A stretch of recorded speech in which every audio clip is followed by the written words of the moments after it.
5 రాష్ట్రాల ఎన్నికల్లో 2 రాష్ట్రాలు మిగిలి ఉన్నాయి. ఈ నెల 23వ తారీఖు నాడు ఒక ఫేసు, 29వ తారీఖు నాడు ఒక ఫేసు. పశ్చిమ బెంగాల్, తమిళనాడు. ఆల్రెడీ కేరళ, పుదుచ్చేరి, అస్సాం ఈ 3 ఎన్నికలు అయిపోయినాయి. అస్సాంలో కాంగ్రెస్ గెలుస్తూ ఉంది, కేరళలో ఎల్డిఎఫ్ గెలుస్తూ ఉంది, బెంగాల్లో దీదీ, తమిళనాడులో ఇండియా కూటమి మేమే విజయం సాధిస్తూ ఉన్నాం.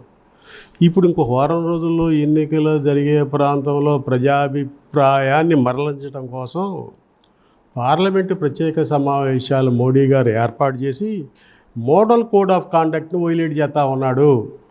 దేశవ్యాప్తంగా పెద్ద ఎత్తున చర్చ జరుగుతూ ఉంది. దీన్ని ఎవరు అడ్డుకోలేకపోతూ ఉన్నారు. మాస్ డెల్యూషన్, సామూహిక ఓట్ల తొలగింపు. ఎక్కడైనా ఎన్నికల కమిషన్ దాని ప్రధానం ఏంటంటే అర్హులైన ప్రతి ఒక్కరికి 18 ఏళ్ళు నిండిన వాళ్ళకి, భారత పౌరులకి ఓటు హక్కు ఉంటుంది. అట్లాంటిది ఎన్నో ఎన్నికల నుంచి ఓట్లు వేస్తున్న వాళ్ళని లక్షలాది ఓటర్లను తొలగించేసి వాళ్ళకి అనుకూలమైన ఓటర్ లిస్టు తయారు చేసుకుంటే ఉంటే ఏ రాజ్యాంగబద్ధ సంస్థలు కూడా ఇది తప్పు, ఓటు కల్పించు అని చెప్పి ఎలక్షన్ కమిషన్కి చెప్పలేకపోతున్నారు, ఎగ్జిక్యూటివ్కి చెప్పలేకపోతూ ఉన్నారు. ఈ క్రమంలో ఇదంతా తుండి ఆట ఆడుతూ ఉన్నాడు. ఇప్పుడు ఈ పార్లమెంటు ప్రత్యేక సమావేశాలను పెట్టి ఏదో విధంగా మహిళా రిజర్వేషన్ని ప్రతిపక్షాలు అడ్డుకున్నాయి, అందుకని వాళ్ళ ముందుకెళ్ళి అట్లా ఉంటే కాంగ్రెస్ పార్టీ పార్లమెంట్లో 3 బిల్లులు పెడుతున్నా మేము మహిళా బిల్లుని సమర్థిస్తూ ఉన్నాము. కాంగ్రెస్ పార్టీ ఏం చెప్తా ఉంది? నియోజకవర్గాల పునర్విభజన బిల్లు 30 సంవత్సరాల క్రితం నువ్వే మహిళా బిల్లు ఆమోదించుకొని అందరి ఆమోదంతో 543 మందిలో ఒక 2 ఎంఐఎం వాళ్ళు తప్ప కదమ వాళ్ళందరూ ఏకగ్రీవంగా మీ బిల్లును ఆమోదించిన తర్వాత ఆ బిల్లులో ఏముందంటే ఫస్ట్ జనగణనలో కులగణన చేర్చి నియోజకవర్గాల పునర్వ్యవస్థీకరణ చేసి ఆ తర్వాత మాత్రమే మహిళా రిజర్వేషన్ అమలు చేయాలని ఉంది.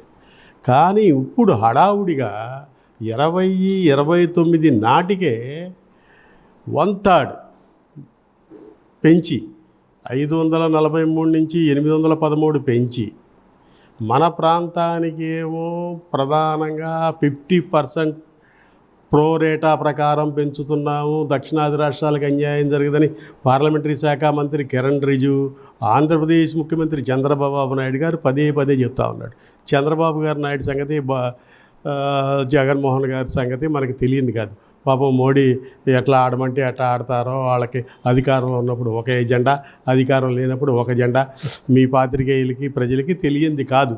మేమేమంటున్నామంటే ప్రధానంగా అయ్యా మీరు కేంద్ర ప్రభుత్వం చెప్పారు చేశారు అని చెప్పి జనాభా నియంత్రణ చేసి ఇతర సూచికల్లో, ప్రామాణిక సూచికల్లో మనం అభివృద్ధి సాధించి జాతీయ స్థూల ఉత్పత్తికి ఆంధ్రప్రదేశ్ ఉమ్మడి రాష్ట్రం నుంచి లేకపోతే దక్షిణాది ప్రాంతం నుంచి మనం ఎక్కువగా జమ చేసినందుకు, జనాభా నియంత్రణ చేసినందుకు, హిందీ రాష్ట్రాల్లో జనాభా నియంత్రణ వదిలేసినందుకు వాళ్ళు లబ్ధి పొందుతున్నారు, మనల్ని శిక్షిస్తూ ఉన్నారు. ఇప్పుడేమంటారు? ప్రోరేటా ప్రకారం 50% అంటారు. ఇప్పుడు కేరళకి 20 లోక్సభ స్థానాలు ఉన్నాయి, అందులో 50% అంటే 10% సగం పెరుగుద్ది. 50% అంటే 30 అవుతాయి. హిందీ రాష్ట్రాల్లో 80 ఉన్నాయి, అది 50% 40, 120 అక్కడ పెరుగుతూ ఉంది. ఇంతకుముందు తేడా 80 - 20 అయితే 543 లోక్సభ స్థానాల్లో ప్రజెంట్ రేషియో ప్రకారం 60 తేడా కనపడతా ఉంది. ఇప్పుడు ఈ చట్టం ప్రకారం 813 డీలిమిటేషన్ చట్ట సవరణ తర్వాత ప్రభుత్వం ప్రకటించే దాని ప్రకారం ఈ 2 రాష్ట్రాల తేడా 90 స్థానాలు కనపడతా ఉంది. అంటే రాజకీయ ప్రాతినిధ్యం పార్లమెంట్లో కోల్పోవటం మూలంగా షర్మిలమ్మ పదే చెప్తా ఉంది. ఏం చెప్తా ఉంది షర్మిలమ్మ?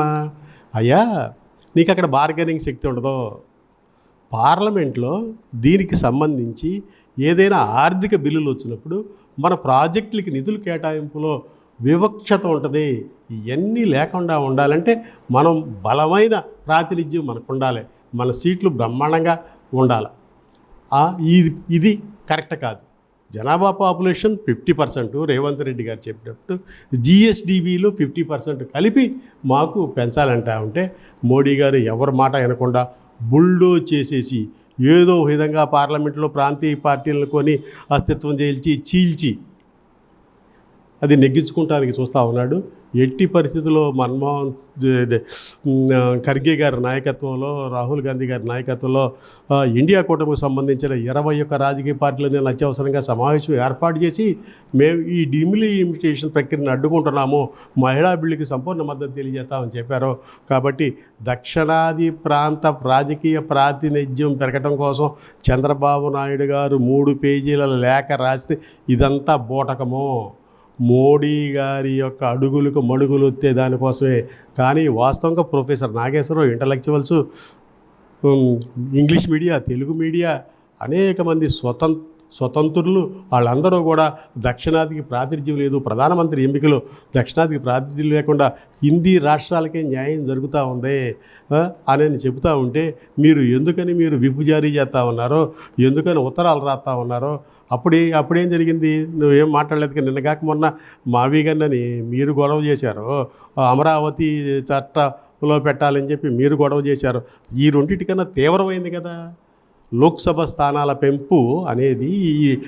మన ప్రాతినిధ్యం, మన అస్తిత్వానికి సంబంధించింది.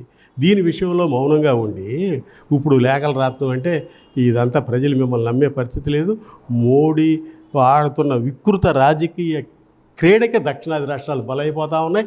అందులో చంద్రబాబు నాయుడు గారు ఒక బలి పశువు. ఆంధ్రప్రదేశ్ ప్రజల ప్రయోజనాల, ప్రాంత ప్రయోజనాల కాపాడటంలో తెలుగుదేశం బిగ్ జీరో. తెలుగుదేశమే నష్టం జరుగుతానికి ప్రత్యక్ష సాక్షిభూతంగా సంతకం పెడతా ఉంది. ఇప్పుడు ఏదైతే 25 నుంచి 36 పెరుగుతాయంటే ఆ రేషియో కాదు మనకు కావాల్సింది. మనకి జనాభా ప్రాతిపదికన అంటూనే జిఎస్టిబిని కూడా చేసుకొని సమంగా ఇప్పుడున్న రేషియోకి భంగం కలగకుండానే నిష్పత్తి ఉండాలని చెప్పి కాంగ్రెస్ పార్టీ అభిప్రాయపడతా ఉంది. ఈ 3 రోజుల్లో కాంగ్రెస్ పార్టీ దేశవ్యాప్తంగా పార్లమెంట్ సాక్షిగా ఉభయ సెక్షన్లో పెద్ద ఎత్తున రాజీ లేని పోరాటానికి సిద్ధపడతా ఉన్నాయి. మోడీ గారు తన వైఫల్యాన్ని కప్పిపుచ్చుకోవడం కోసం పశ్చిమాసియాలో విశ్వగురువు అని ఇంతకుముందు చెప్పుకుంటున్న మోడీ గారు ఇప్పుడు యుద్ధంలో నామమాత్ర పాత్ర కూడా ప్రేక్షక పాత్ర పోషిస్తూ ఉన్నాడు. మన దాయాది దేశమైన దేశంలో వాళ్ళు క్రియాశీల పాత్ర పోషిస్తూ ఉన్నారో. మనకి పెట్రోల్ అందట్లా, డీజిల్ అందట్లా, భారతదేశంలో అన్ఎంప్లాయ్మెంట్ విస్తృతంగా ఉంది, రూపాయి మారకం అమెరికాతో రోజు రోజుకు పడిపోతూ ఉంది. ఇవన్నీ పక్కదారి పట్టించడం కోసం పార్లమెంటు ప్రత్యేక సమావేశాలు ఏర్పాటు చేశారో. మోడీ హటావో దేశ్కి బచావో కాంగ్రెస్ నినాదం. కాబట్టి భారతదేశంలో అందరూ కూడా రాబోయే రోజుల్లో రాహుల్ గాంధీ మాత్రమే, కాంగ్రెస్ పార్టీ మాత్రమే ఈ మోడీని వ్యతిరేకించగలదు, నియంత్రించగలదు, భారతదేశాన్ని భవిష్యత్తుని నిర్ణయించగలదని చెప్పి సంపూర్ణ విశ్వాసము, నమ్మకం ఉంది. భారత యువత ప్రజలారా, జన్జడ్ ఉద్యమం మాదిరిగా మీరందరూ కూడా మా యువ నాయకులైనటువంటి రాహుల్ గాంధీ, షర్మిలమ్మ నాయకత్వంలో రండి, ముందుకెళ్దాం. ఈ నియంతృత్వ ప్రజాస్వామ్యాన్ని, ఈ కూటమి ప్రభుత్వాన్ని నియంత్రిద్దాం, కట్టడి చేద్దాం అని చెప్పి కాంగ్రెస్ పార్టీ పిలిపిస్తూ ఉంది.